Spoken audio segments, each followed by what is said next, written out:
Welcome back to Tipping Point. I'm your host, Kara McKinney. Luke Rosiak, an investigative journalist for the Daily Wire and friend of this show, never misses. In his latest gripping article, he explains how the murder of the century of British college student Meredith Kercher while she studied abroad in Italy back in 2007 was initially pinned on her American roommate Amanda Knox to hide a much more insidious truth that the Italian government didn't want getting out. The prosecution went to great lengths to style Knox as Foxy Knoxy, a female Luciferian seductress who may have killed her roommate in a satanic sex game gone wrong. It didn't help that Amanda Knox seems to have a quirky, personality to put it mildly, making these outlandish theories seem more plausible. So she and her Italian boyfriend of just a few weeks at the time got locked up together in connection with the murder.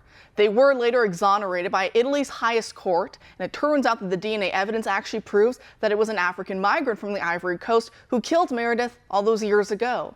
His bloody fingerprints were all over the walls and his DNA was all over the body, indicating a sexual assault and a fatal stabbing after he broke into the home.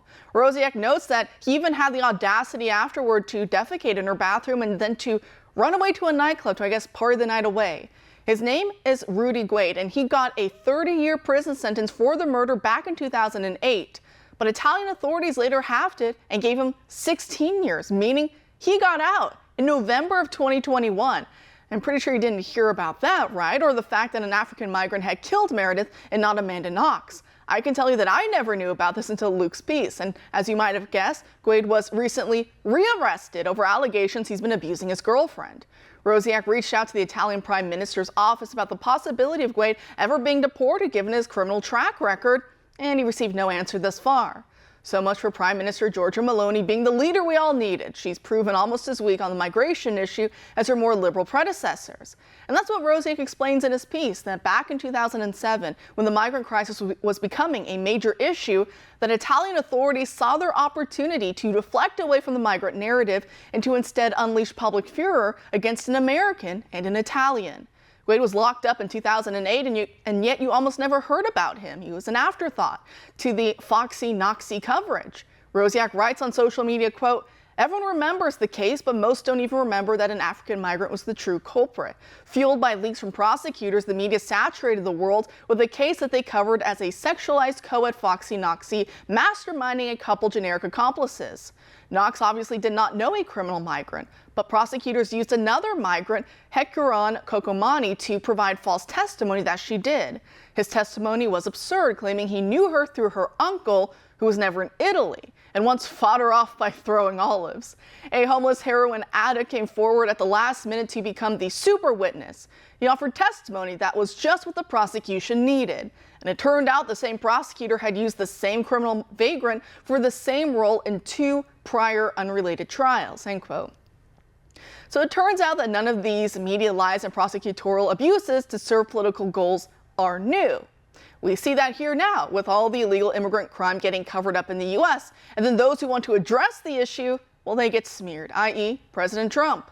You may have heard that the U.S. Supreme Court on an expedited basis is obliging Special Counsel Jack Smith's request to weigh in on whether or not President Trump has immunity when it comes to the actions he took after the 2020 election. President Trump is accusing Smith and company of trying to interfere in the upcoming election by maintaining March 4th as the trial date, as it falls one day before Super Tuesday next year. And speaking of election interference, many of the same top spies who signed the discredited Hunter Biden laptop letter are now signing a new letter for Congress to approve continued warrantless spying on Americans through FISA Section 702 without reform. Gee, I wonder why that would be. Joining us now to discuss is radio host and OAN contributor Andrea K. Andrea, thanks for being here tonight. Thanks for having me.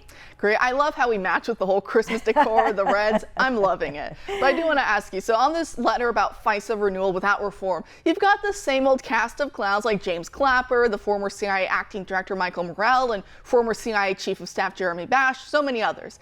It doesn't take a genius why they don't want conservatives to touch one of the tools they use to illicitly spy on President Trump and his friends, right? Well, yeah, absolutely. And one of their arguments is, well, we can't have the intelligence community be hampered in any way. Oh, of course not. They want to be able to have carte blanche to use whatever method, however, in whatever manner they want, even if it's in the case of the FISA courts, to use it illegally and with no repercussions. And what I want to know, Kara, is how many of the Dirty 51, I believe as they're being called, how many of them continue to have the clearances, the intelligence clearances? Because when they use their names and use the credibility behind the clearances that they were granted by the U.S. government, when they lied and said that the Hunter Biden laptop story was Russian disinformation, they were perpetrating a lie. That is an abuse of power.